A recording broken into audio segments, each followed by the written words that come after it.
ये सुखदेव जी परीक्षित को कहते हैं, म्रिय मानस किम कर्तव्य, जल्दी मरने वाले को क्या करना चाहिए। जितासनो जितश्वासो जित संगो जितेंद्रिया।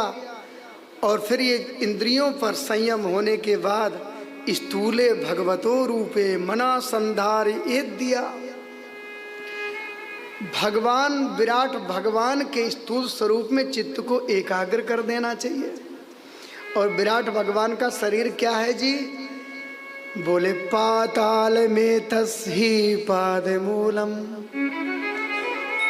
पठंत पास्निन प्रपदे रसातलम महातलम विसृजोत गुलफौ तलातलम वै पुरुषस्य जंगे। विराट भगवान के जो नीचे के जो भाग है ना, तलवे के, तल वितल सुतल तलातल महातल पाताल में थी, ये भगवान के कटी से नीचे के लोग हैं। पाताल ये तल हैं भगवान के, और कटी के ऊपर के जो है ना, ओम भू भुवा स्वा जना तपा और सत्यम, ये जितना भी है विराट भगवान का शरीर है। भगवान नारायण का वपु है। अपने चित्त को एकाग्र करके साधक ये सब में जितेंद्रिय होकर के भगवान के स्वरूप में चित्त को स्थिर कर दे, भगवान के चरणों का ध्यान करे। बोले संचिंतयेत भगवतस् चरणारविंदम।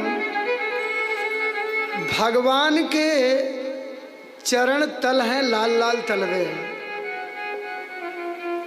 चरणों के दर्शन करे, चरणों से आके फिर घुटने का, फिर भगवान की जंघाओं का ध्यान करे, फिर भगवान के कटी नाभि का ध्यान करे, जहां से कमल पर विधाता ब्रह्मा होते हैं। विधाता ब्रह्मा की सृष्टि से अलग कमल है। कमल की उत्पत्ति भगवान से हुई है। तो भगवान के श्री अंगों की जो उपमा है ना जी, वो कमल से दी गई। नवकंज लोचन कंज मुख कर कंज पत कंजारणम। कमल से भगवान के श्री अंग की तुलना की गई है, क्योंकि कमल ब्रह्मा जी ने नहीं, भगवान के द्वारा निकला। ये है। नाभि का ध्यान करें, फिर भगवान के हृदय का, हृदय में वत्स का चिन्ह है।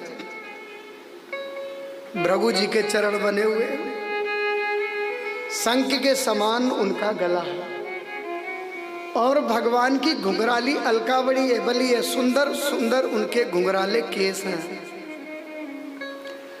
भगवान के कमल जैसे नेत्र हैं, तिरछी चितवन है, मंद मंद मुस्कुराहट। भगवान के होठों पर सदैव मुस्कुराहट बनी रहती है, लाल लाल जिनके होठ हैं। दंतावली ऐसी दमक रही है जैसे अनार के रस भरे दाने चमक रहे हों। साधक को मुख से लेकर के हृदय तक, हृदय से नाभि, नाभि से जंघाओं, कटी और आगे चरण, फिर चरण से क्रमशः जाकर के भगवान के स्वरूप में अपने चित्त को स्थिर कर दे। यही म्रियमाण व्यक्ति का कर्तव्य है। जल्दी मरने वाले को ये करना चाहिए।